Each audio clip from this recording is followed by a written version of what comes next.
Olha só, minha gente, prestem atenção na história de hoje, que é daquelas que a gente escuta e pensa. Mas, gente, é a vida, viu? A gente começa essa prosa lá no interiorzão de Minas Gerais, num lugar que nem tem nome direito no mapa. Só quem é da região conhece. Fazenda do Sossego. E o nome, podem acreditar, não era à toa, não. O sossego ali era de doer, de tão profundo. Nosso personagem é o João. Um rapaz forte, com 20 e poucos anos, que tinha o sol e o cheiro de café grudados na pele desde que nasceu. O João não era burro, muito pelo contrário. Ele era um menino inteligente que devorava livro didático e lia o jornal velho que chegava embrulhando as compras da feira como se fosse a Bíblia. Só que a Fazenda do Sossego, por mais amorosa que fosse, tinha um teto baixo demais para os sonhos dele. O dia a dia do João era feito de rotina.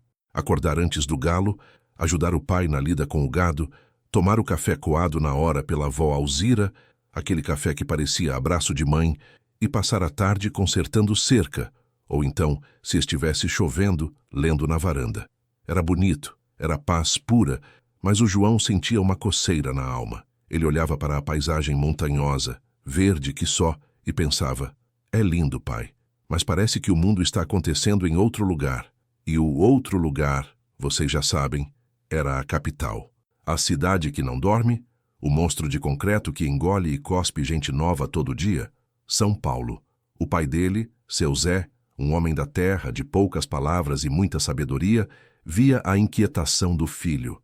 Ele via o João ligando a televisão velha, tentando sintonizar o sinal ruim, só para ver reportagem de gente de terno falando rápido, correndo de um lado para o outro. Que pressa é essa, João? Seu Zé perguntava enquanto afiava o facão. Não é pressa, pai. É vida.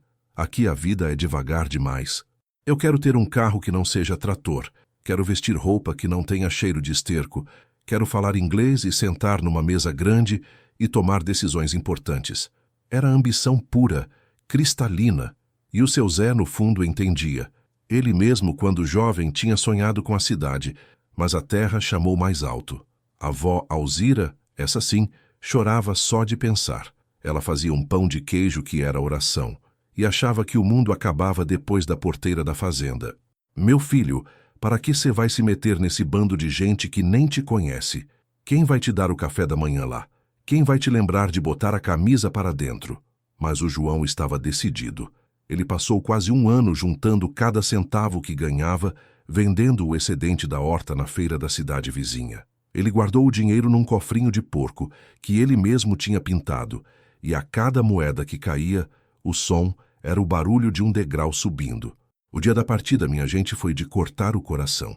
A mala do João era simples: 2 calças jeans, 3 camisas de botão, uma foto desbotada da família e o terno surrado do casamento do primo que ele havia mandado apertar. Seu Zé deu um abraço apertado, daqueles que faz a gente sentir o cheiro de suor e terra. Lembre-se, meu filho, o trem mais importante na vida é o sossego. Não troque o que você tem aqui por nada que não te deixe dormir à noite. João prometeu que voltaria para buscar a família, que ele ia ser um executivo de sucesso, que ia morar num apartamento chique e que ia mandar dinheiro para reformar o curral. Promessas de um jovem que ainda não conhecia o preço do metrô. E assim, ele pegou um ônibus de linha que demorou 16 horas para sair da poeira de Minas e mergulhar no asfalto de São Paulo. Chegar em São Paulo, para quem vem do sossego, é como ser jogado de repente num liquidificador ligado no máximo. O João desceu na rodoviária do Tietê e a primeira coisa que sentiu foi o cheiro. Não era cheiro de mato nem de fumaça de lenha. Era cheiro de diesel, de gente suada, de lanche de rua e de esgoto. Um cheiro forte que dava náusea. Ele estava paralisado. A rodoviária parecia um formigueiro em pânico. Gente gritando, taxista buzinando, o som das catracas do metrô engolindo as pessoas. A luz era artificial e a pressa. Meu Deus, a pressa. Em Minas, se você marca um encontro para as 10, 10h15 está bom. Em São Paulo, 10 horas é a hora de já ter chegado, tomado café e iniciado a reunião. O João tinha um endereço na mão. A casa de um primo de 3º grau que morava numa kitnet, minúscula na Vila Mariana. Ele demorou 2 horas para entender como funcionava o metrô, aquele bicho de ferro subterrâneo que levava 1000 pessoas por vez. A primeira semana foi um inferno de adaptação. O primo, o Denis, era gente boa, mas estava sempre cansado. Ele trabalhava numa gráfica e passava 10 horas por dia de pé. A kitnet era um cubículo onde o fogão ficava a um passo da cama. O silêncio que João conhecia simplesmente não existia ali. Era buzina, era sirene, era vizinho brigando, era funk estourando de madrugada. Aqui é assim, João. É pegar ou largar, disse Dennis na primeira noite. Se você não fizer barulho, ninguém te escuta. Se você não correr, você fica para trás. O João, que mal sabia usar o computador, precisava de um emprego. Ele não tinha curso superior, só o ensino médio completinho e uma vontade de ferro. Ele começou a bater perna. Terno apertado, gravata torta, currículo impresso na lan house. Ele não estava procurando emprego. Ele estava caçando. Depois de 15 dias de porta na cara, ele conseguiu uma vaga de auxiliar administrativo numa pequena transportadora no Brás. O salário era uma miséria. Mal dava para pagar o aluguel e o vale-transporte, mas era um pé na porta. O trabalho era pesado, não físico, mas mental.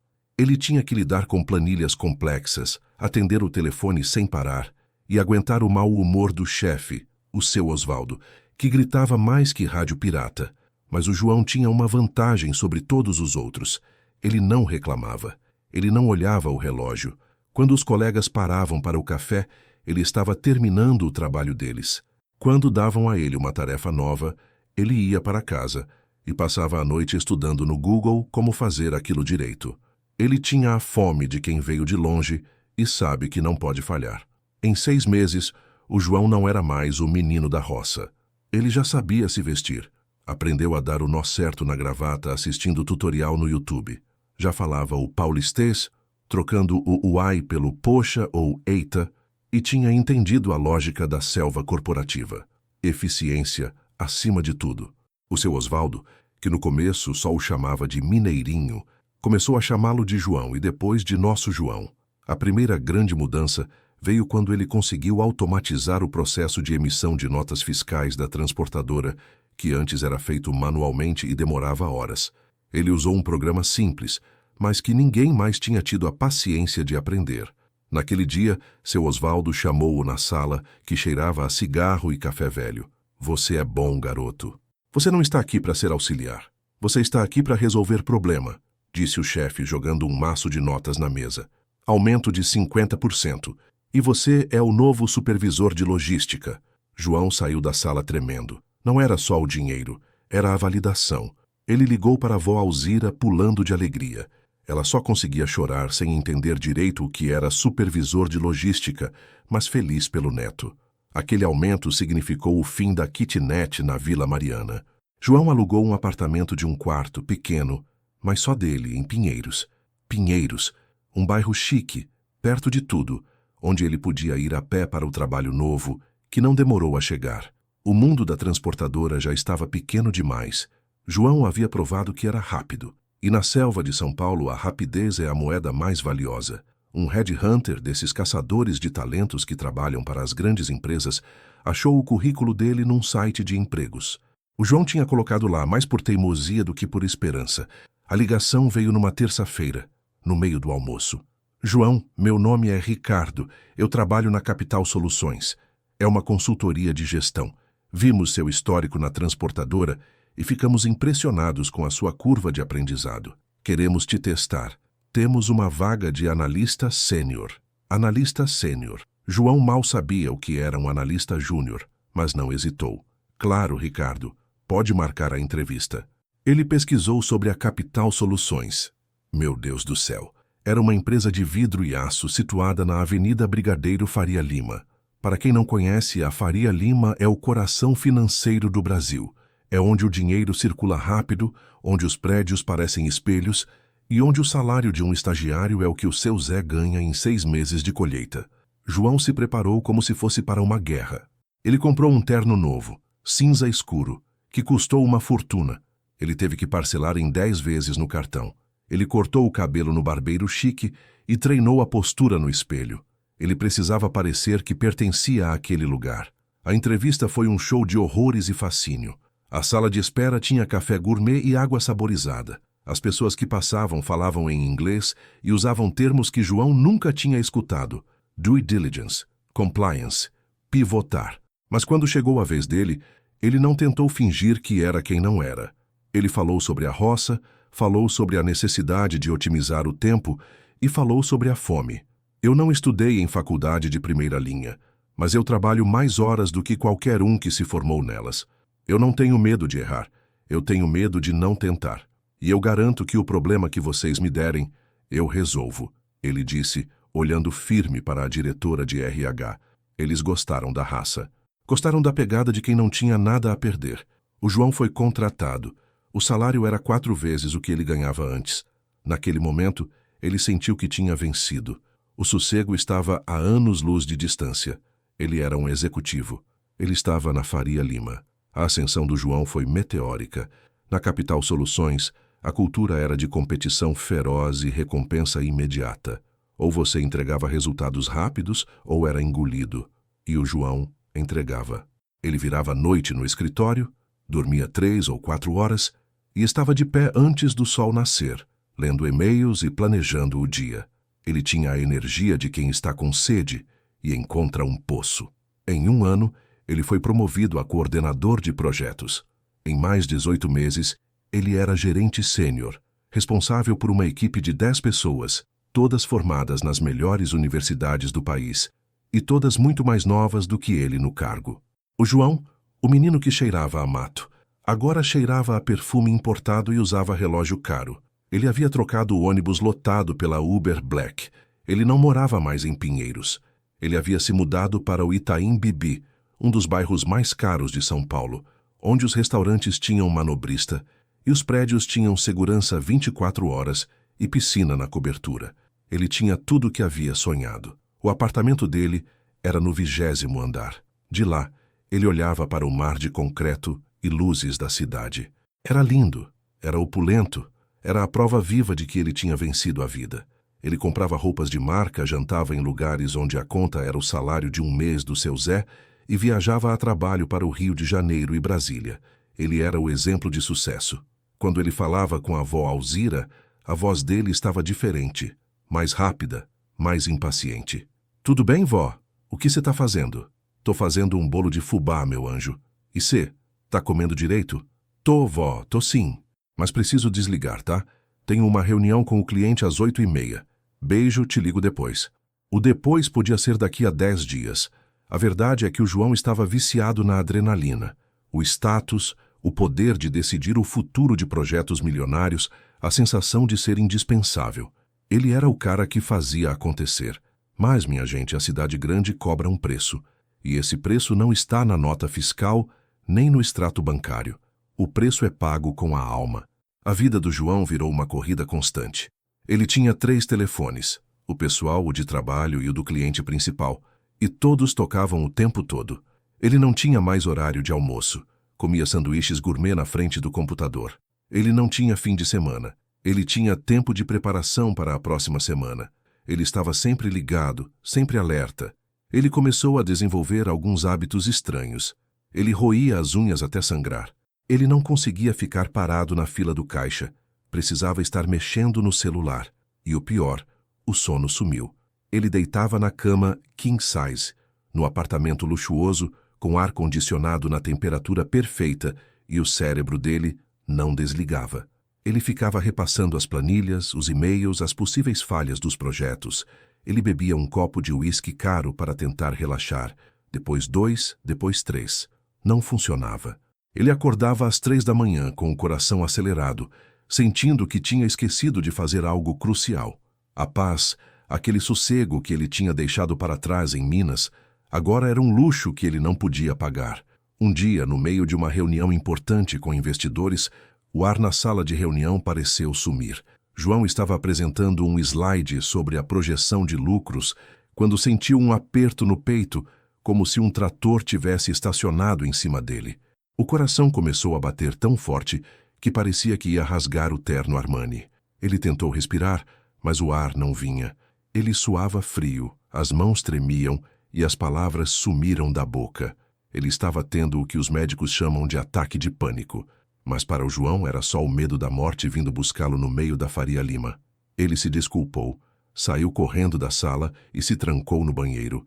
Ele se ajoelhou no chão de mármore e tentou se acalmar. O que é isso, meu Deus? Eu estou morrendo? Ele pensou. Ele ficou lá por 10 minutos até que a respiração voltou ao normal.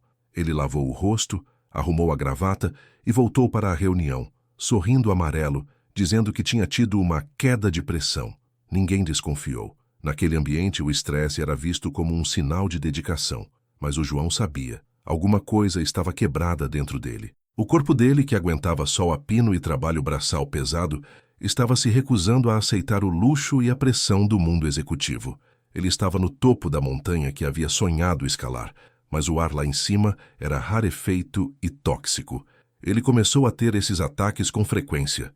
No táxi, no elevador, até mesmo assistindo televisão.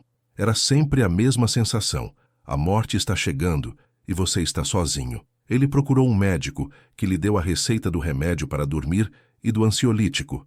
Estresse, meu caro João. Você precisa desacelerar, disse o médico, um homem jovem, com olheiras profundas, que parecia mais estressado do que ele. Como eu desacelero? Se eu desacelerar, eu perco a vaga, perco o salário, perco tudo o que eu construí, pensou João. Ele estava preso. Preso numa gaiola de ouro, mas ainda assim, uma gaiola. Aquele cheiro de café coado da avó Alzira começou a invadir a memória dele nos momentos mais impróprios. Ele se pegava no meio de um relatório complexo, lembrando do silêncio da noite na roça, onde o único som era o do grilo. Ele estava rico, poderoso, respeitado, mas ele não tinha mais paz. O contraste era cruel. Ele havia trocado o sossego pela ansiedade, a simplicidade pela complexidade tóxica e o cheiro da terra pelo cheiro de ar-condicionado central. O João tentava se convencer de que valia a pena. É só uma fase. Quando eu for diretor, vou ter tempo, ele dizia para si mesmo. Mas ele olhava para o diretor dele, o Dr. Renato, um homem de 50 anos, divorciado 3 vezes, que vivia de dieta e falava ao celular até durante a missa de domingo. O Dr. Renato tinha mais dinheiro do que podia gastar, mas os olhos dele pareciam vazios. Ele não estava feliz. Ele estava apenas ocupado. O João percebeu que a linha de chegada não existia. A escada corporativa era infinita, e quanto mais alto você subia, mais forte o vento batia. A gota d'água veio numa sexta-feira. Ele estava voltando de um almoço de negócios, quando a Uber Black parou no trânsito infernal da Marginal Pinheiros. Eram 6 horas da tarde, e o sol já estava se pondo, pintando o céu de um laranja sujo de poluição. O motorista, um rapaz jovem e cansado, suspirou. Mais 2 horas aqui, Dr. João. Normal de São Paulo. João olhou para fora. Milhares de carros, todos parados, todos com gente dentro, todos desesperados para chegar em algum lugar, mas sem sair do lugar. Ele viu um homem no carro ao lado gritando ao telefone, vermelho de raiva. Viu uma mulher chorando no banco de trás de outro carro. E ele se viu ali, dentro daquele carro de luxo, com o terno de R$1.000, indo para um apartamento de milhões, e sentiu o mesmo desespero que todos os outros.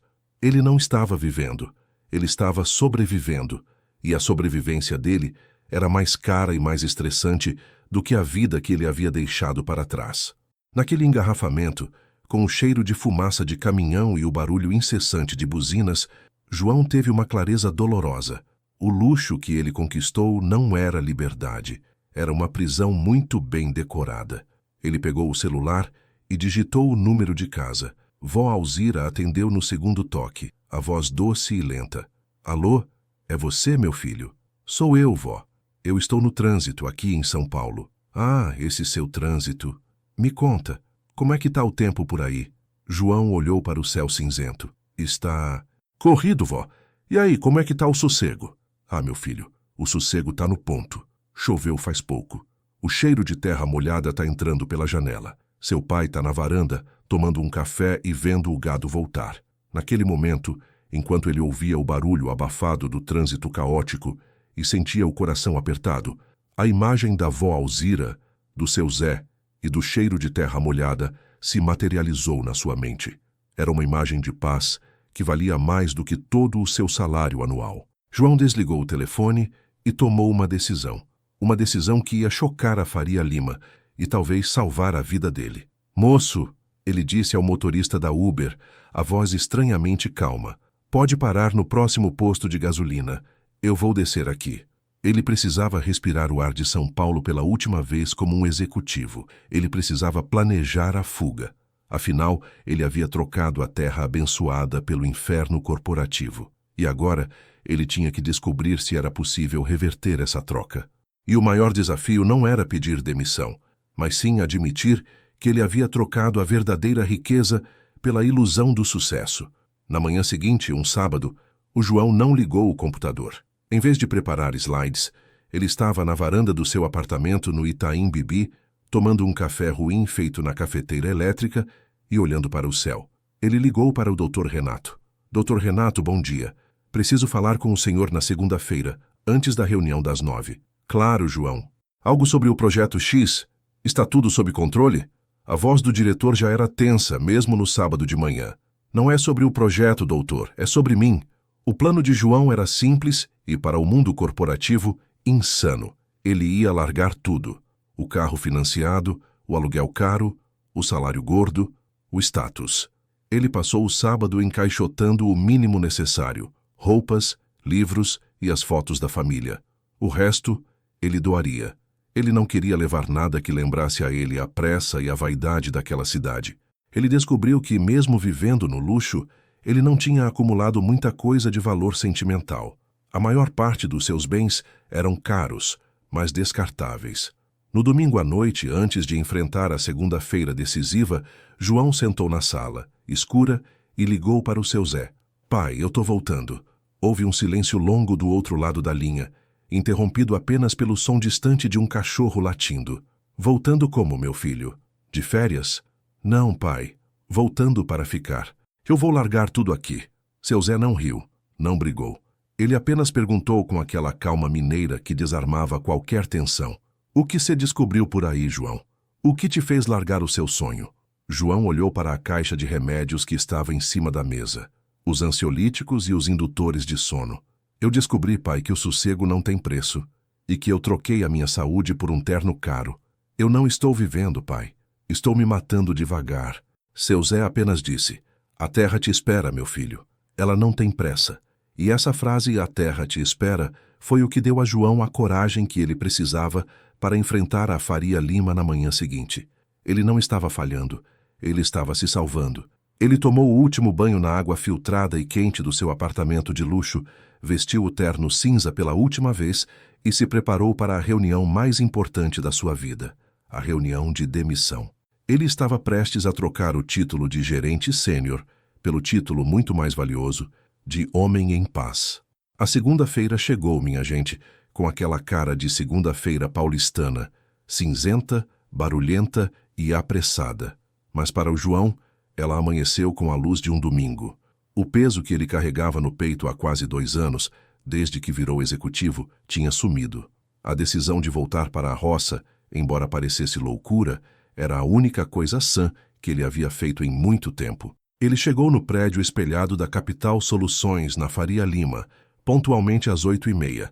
O terno cinza, que antes lhe dava uma sensação de poder, agora parecia um uniforme ridículo, apertando a garganta. Ele subiu no elevador privativo, sentindo o cheiro de café expresso e carpete novo, e foi direto para a sala do Dr. Renato. O Dr. Renato era a personificação da Faria Lima. Olhos cansados, mas alertas, com um sorriso de dentes brancos que não chegava aos olhos. Ele estava terminando uma ligação em inglês, falando sobre bilhões quando João entrou.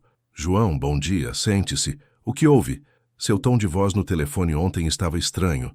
Problema com o cliente X? João sentou-se na poltrona de couro, que custava o salário de um ano inteiro do seu Zé. Ele respirou fundo e, pela primeira vez, não sentiu o coração acelerar. Ele estava em paz, preparado para o choque que viria. Dr. Renato, eu não vim falar sobre o projeto X. Eu vim entregar minha carta de demissão. O silêncio na sala foi tão pesado que parecia que o ar-condicionado tinha parado de funcionar. O Dr. Renato piscou. 1, 2, 3 vezes. Ele olhou para João como se o rapaz tivesse acabado de anunciar que ia começar a vender artefatos nucleares no estacionamento. Demissão? João, você está brincando. Hoje é 1º de abril? Não, espere. É setembro. Não estou brincando, doutor. Estou falando sério. Eu estou deixando a Capital Soluções. Estou deixando São Paulo. Estou voltando para Minas. O Dr. Renato tirou os óculos e esfregou a testa.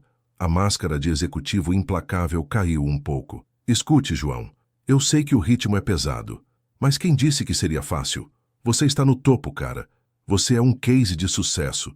Você saiu do nada e em 3 anos está ganhando mais do que a maioria dos meus gerentes que têm MBA em Harvard. O que é isso? Pressão? É estresse? Te dou 60 dias de férias remuneradas. Vai para o Caribe, relaxa. Depois você volta. Não é férias que eu preciso, doutor. Eu preciso de vida. Eu preciso de silêncio. João colocou a caixa de remédios que ele carregava no bolso interno do paletó sobre a mesa de vidro.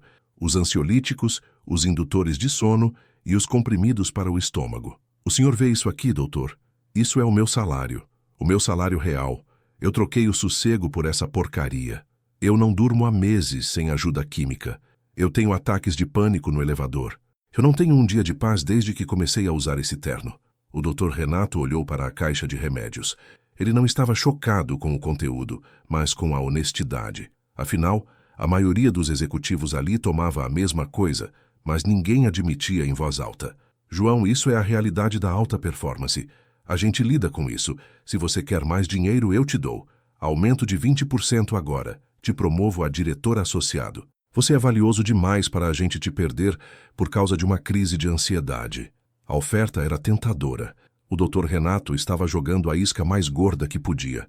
Diretor associado. O João de 3 anos atrás teria vendido a alma por esse cargo, mas o João de agora só sentia nojo. Doutor, o senhor não está entendendo. O senhor está tentando comprar a minha paz. E eu descobri que ela não está à venda. Nem por 20%, nem por 100%. Eu não quero ser o senhor daqui a 20 anos. Eu não quero ter que comprar a minha saúde de volta. Eu estou fora. João se levantou. Sua postura era firme, a voz baixa, mas resoluta. Eu agradeço a oportunidade. Eu aprendi muito, mas eu não nasci para ser um robô de planilha.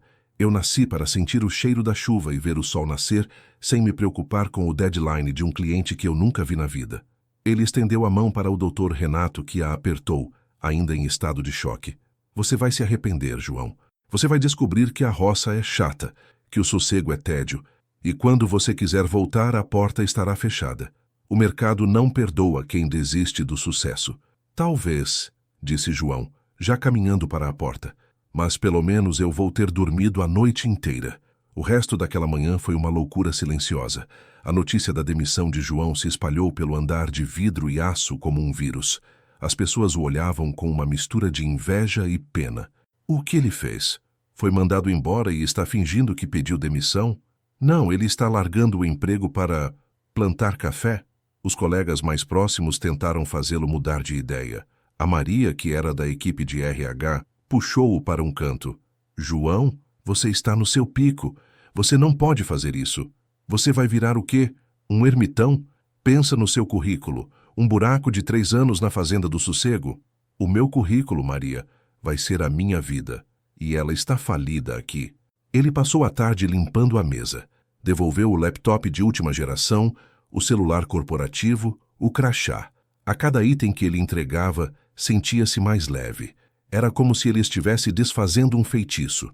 Quando ele saiu do prédio, às 5 da tarde, ele fez algo que não fazia há anos.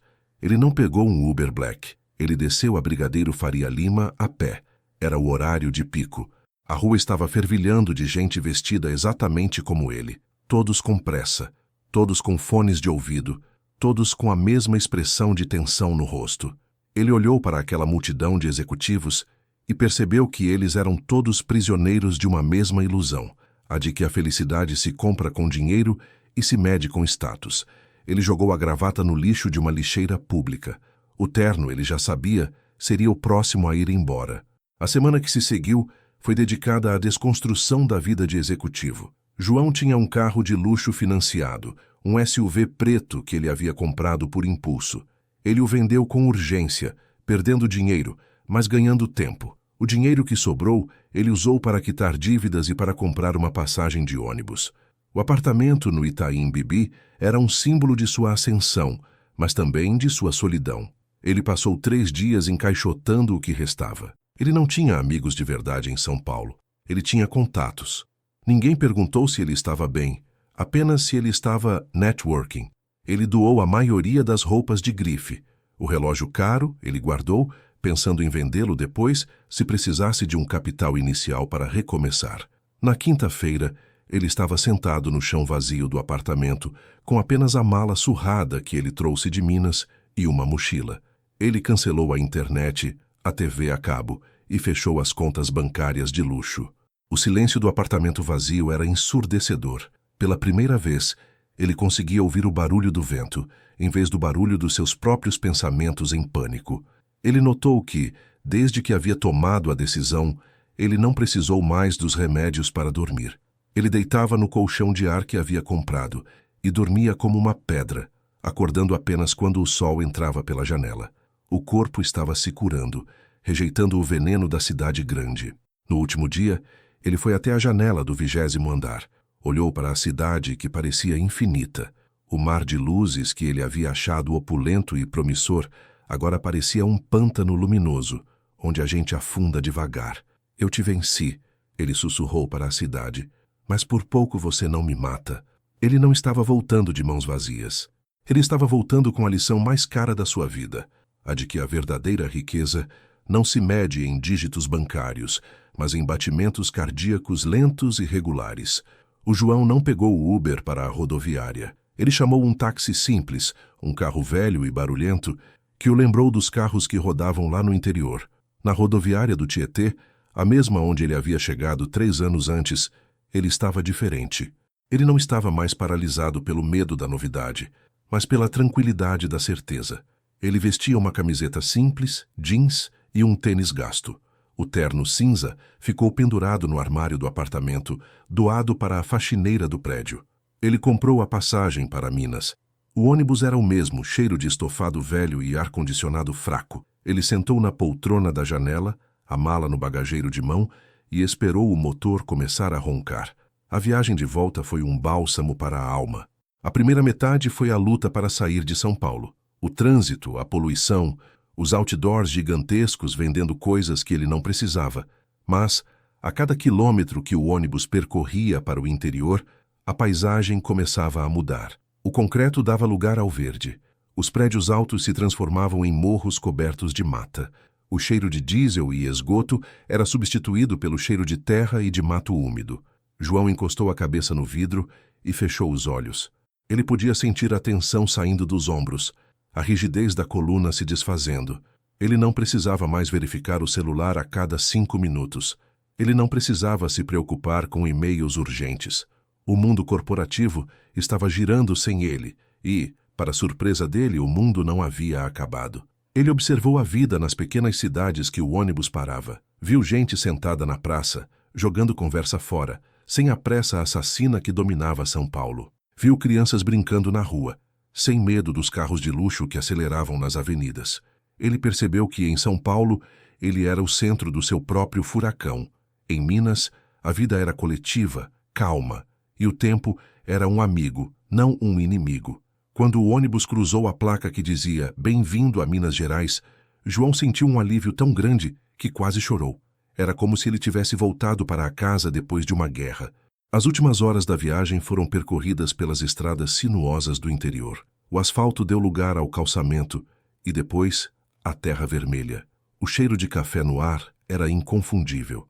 Ele desceu do ônibus na cidade vizinha, onde seu Zé costumava vender o excedente da horta.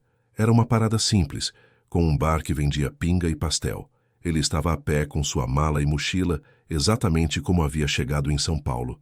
Mas agora, ele tinha a certeza do que estava fazendo. Ele ligou para a Fazenda do Sossego de um telefone público. Ele havia deixado o celular corporativo para trás e o pessoal estava quase sem bateria. "Pai, cheguei na cidade." "Eu sei, meu filho. Senti o cheiro da poeira do seu ônibus. Fica aí, eu tô indo te buscar. Não demora 10 minutos." João sentou-se num banco de madeira esperando. Ele não estava impaciente. Estava apenas observando. Ele viu um grupo de idosos jogando truco na sombra de uma mangueira, rindo alto. Viu uma cachorra deitada, amamentando os filhotes sem se importar com o movimento. Ele estava de volta ao ritmo da vida que não precisava de agendamento, que não precisava de planilha. De repente, ele ouviu o barulho familiar. Não era o motor silencioso de um Uber Black, mas o motor roncando e a suspensão rangendo da picape velha do seu Zé. O carro parou na sua frente, levantando uma nuvem de poeira vermelha. Seu Zé desceu, vestindo a camisa xadrez e o chapéu de palha de sempre. O rosto enrugado, mas os olhos firmes. Seu Zé não falou nada sobre o terno jogado fora, nem sobre o cargo de gerente sênior. Ele apenas abriu os braços.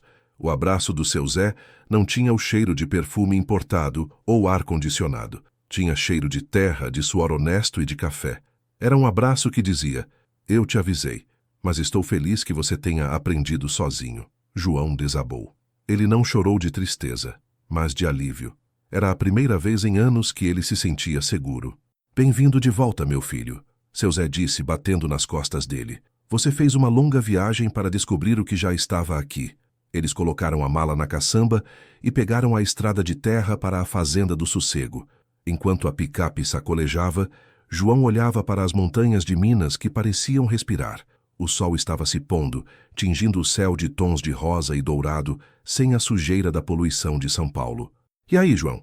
O que você vai fazer agora? Perguntou seu Zé, mantendo os olhos na estrada. João sorriu, um sorriso genuíno que ele não dava desde a primeira promoção. Vou dormir, pai, e depois vou aprender a plantar de novo. Eu troquei a minha vida por uma ilusão. Eu preciso resgatar o que eu perdi. Seu Zé assentiu satisfeito. O mato não esquece, meu filho. É só a gente que se perde no caminho. Chegar na Fazenda do Sossego foi um choque silencioso.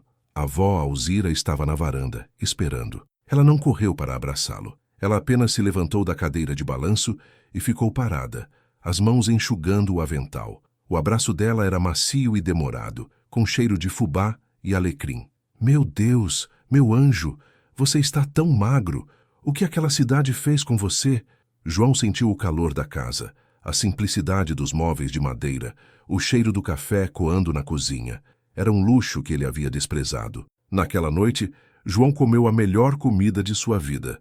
Feijão fresquinho, arroz soltinho e um torresmo crocante. A avó Alzira não parava de lhe servir. Come mais, meu filho. Você precisa de força. Depois do jantar, ele sentou-se na varanda com seu Zé. O silêncio era total, quebrado apenas pelo coro dos grilos e, de vez em quando, pelo mugido distante de uma vaca. Ele olhou para o céu. As estrelas, que em São Paulo eram ofuscadas pela luz artificial, aqui pareciam milhões de diamantes pendurados no veludo preto. Ele sentiu o ar puro enchendo os pulmões. Não era ar-condicionado filtrado. Era o ar frio da montanha. Você viu, João? Seu Zé disse, apontando para o horizonte escuro. Aqui a gente não tem cobertura de vidro, mas a gente tem o céu inteiro, e ele é de graça. João passou a primeira noite na Fazenda do Sossego, na sua cama de solteiro antiga. Ele dormiu 10 horas seguidas, sem precisar de pílulas. Ele acordou com o cheiro do café e o som do galo. Ele olhou no espelho. As olheiras ainda estavam lá, mas os olhos não estavam mais vazios. Eles tinham o brilho de quem acabou de escapar de um desastre. Ele vestiu uma roupa de trabalho simples e foi para a cozinha. A avó Alzira estava lá, cantando baixinho enquanto mexia o tacho de doce. Bom dia, avó. O que eu posso fazer para ajudar? A avó Alzira sorriu, um sorriso que iluminava a cozinha. Hoje, meu anjo, você vai começar a fazer a única coisa que realmente importa. Você vai cuidar da sua vida. O primeiro dia de João de volta à roça foi de trabalho braçal. Ele ajudou seu Zé a consertar a cerca que o vento tinha derrubado. Ele sentiu o cheiro da madeira nova, a aspereza das cordas, a força dos músculos que ele havia esquecido que tinha. Ao meio-dia, o sol estava forte. Seu Zé parou para o almoço. Se você estivesse na Faria Lima agora, estaria comendo um salmão caro e lendo e-mails, né? Seu Zé perguntou sorrindo. Estaria, pai, e estaria comendo rápido, com o estômago embrulhado de ansiedade. Eles comeram na sombra de uma árvore, um almoço simples de feijão, arroz e couve. O silêncio era profundo e a comida deliciosa. João olhou para a paisagem. O verde, o ar puro, a sensação de que o tempo estava andando no ritmo certo, sem pressa, sem gritaria. Ele havia trocado milhões de reais por essa paz. E ele sabia que havia feito o melhor negócio da sua vida. O desafio agora era se reajustar. O corpo estava em casa, mas a mente, acostumada à adrenalina e à velocidade do concreto, Ainda precisava de tempo para se acalmar e entender que não precisava mais lutar para sobreviver. Ele tinha que reaprender a viver devagar.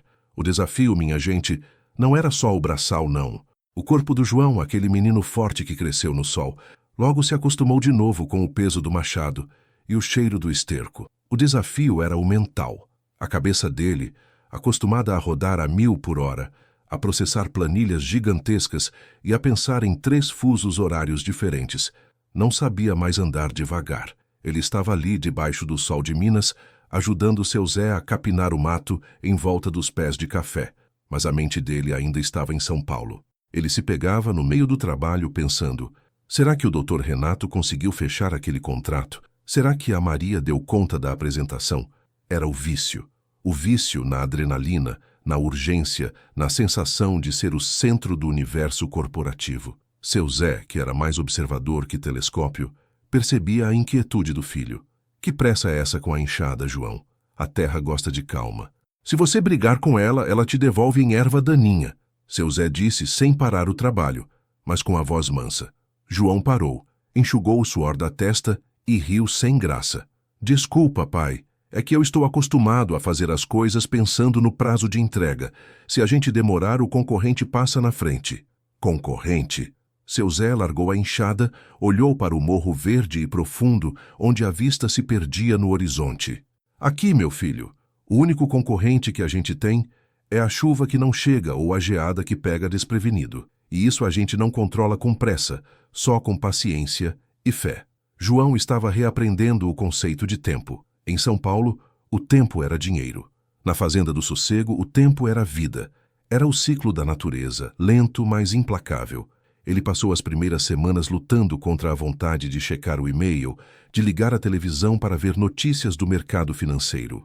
Na Fazenda, a internet era precária, um sinal fraco, que mal dava para mandar um áudio no WhatsApp para a avó Alzira. Isso foi, na verdade, uma bênção. Ele foi forçado ao detox digital. O corpo dele começou a responder. Depois de um mês, as olheiras diminuíram. Ele estava mais bronzeado, mais forte fisicamente. E o mais importante, ele estava dormindo. Aquele sono profundo, sem pesadelos de deadlines perdidos ou de ligações de emergência às 3 da manhã, era o verdadeiro luxo. Ele jogou fora os indutores de sono e os ansiolíticos. A farmácia dele agora era o ar puro e o cansaço honesto do trabalho. A avó Alzira era a enfermeira da alma dele. Ela cozinhava com amor, fazia chás de ervas para acalmar o estômago e, principalmente, não fazia perguntas sobre a Faria Lima. Você está em casa, meu filho. O passado já passou, ela dizia, enquanto passava a mão nos cabelos dele, como fazia quando ele era criança. Com o passar dos meses, João começou a integrar quem ele era antes com quem ele havia se tornado em São Paulo. Ele percebeu que o conhecimento que ele adquiriu não era inútil, apenas estava sendo usado para o propósito errado. Um dia, seu Zé estava reclamando sobre a dificuldade de organizar a entrega do café para a cooperativa. Era tudo feito no papel, na base do "eu anotei aqui, mas perdi a caneta". João viu ali um problema de logística e otimização de processos. Pai, e se a gente usar o computador velho que a gente tem guardado? A gente pode criar uma planilha simples com o nome do cliente, a quantidade e a data de entrega. Assim, a gente não perde nada e sabe exatamente quanto a gente pode prometer. Seu Zé coçou a cabeça, desconfiado de tanta tecnologia. Planilha? Que bicho é esse, João? É só um jeito de deixar as coisas mais organizadas, pai. É o que eu fazia em São Paulo, mas aqui a gente usa para vender nosso café, em vez de vender a alma. João passou algumas tardes ensinando seu Zé a usar um software básico. Ele aplicou o seu conhecimento de gestão de projetos, que na Faria Lima valia milhões, para gerenciar a colheita de café e a produção de queijo da avó Alzira. Ele não estava sob pressão, mas estava produtivo. A diferença era que ele estava trabalhando para si e para a família, e não para o lucro insaciável de investidores que ele nem conhecia. O resultado foi imediato. A Fazenda do Sossego começou a operar de forma mais eficiente. Eles conseguiram negociar um preço melhor para o café porque sabiam exatamente quanto tinham em estoque, e as entregas de queijo para a cidade vizinha ficaram pontuais. O João executivo não tinha morrido. Ele tinha se transformado em um fazendeiro estratégico. Certa vez, um vizinho da fazenda, o tio Chico, veio visitar seu Zé e viu João no curral, de bota suja de lama, mas falando sobre margem de lucro e custo operacional. Tio Chico, um homem da velha guarda, não se conteve. Mas seu Zé, não entendo. O João não era aquele executivo de terno que ganhava um rio de dinheiro em São Paulo? O que ele está fazendo aqui virando esterco? Seu Zé sorriu orgulhoso. O João estava rico lá, tio Chico. Mas ele estava pobre de tempo e pobre de paz. Ele veio para cá porque descobriu que a gente pode ter o dinheiro que for, mas se não tiver um coração sossegado, a gente não tem nada. E João, que ouviu a conversa de longe, concordou em silêncio. Ele havia entendido a matemática da vida. Em São Paulo, ele tinha uma conta bancária cheia e o vazio no peito. Na roça, ele tinha uma vida simples, mas uma plenitude que não cabia em planilhas. Ele percebeu que a vida de luxo era, na verdade, uma vida de escravidão. Ele era escravo do despertador, escravo das metas, escravo da imagem que precisava manter. O verdadeiro luxo era poder parar de trabalhar ao meio-dia para almoçar com a família. Era poder tomar um café na varanda sem sentir culpa. Era poder ver o pôr do sol sem ter o celular vibrando no bolso. Passou-se mais um ano. João já não era mais o menino que voltou de São Paulo. Ele era o João da fazenda do sossego. Ele havia se enraizado. Ele tinha o cheiro da terra de novo na pele. Ele ria mais e falava mais devagar. Ele havia encontrado uma moça na cidade, a Paula, professora da escola rural, que apreciava o ritmo calmo da vida e não se importava com o passado dele na Faria Lima.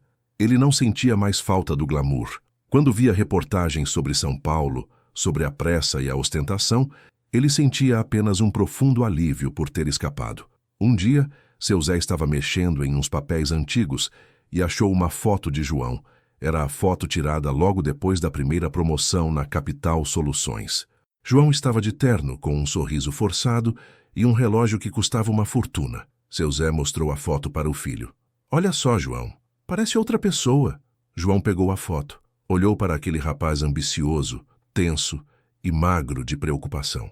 "Aquele lá, pai, era um fantasma. Ele tinha sucesso, mas não tinha alma. Ele pensava que tinha vencido a vida, mas estava sendo engolido por ela." Ele comparou a imagem com o reflexo que via no espelho. Um homem mais simples, com as mãos calejadas e um sorriso relaxado que vinha dos olhos.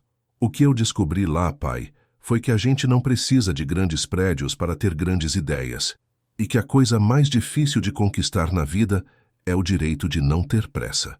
Ele guardou a foto, não para se lamentar, mas para se lembrar do perigo. O João, que sonhava em tomar decisões importantes numa mesa de vidro e aço, agora tomava decisões muito mais vitais.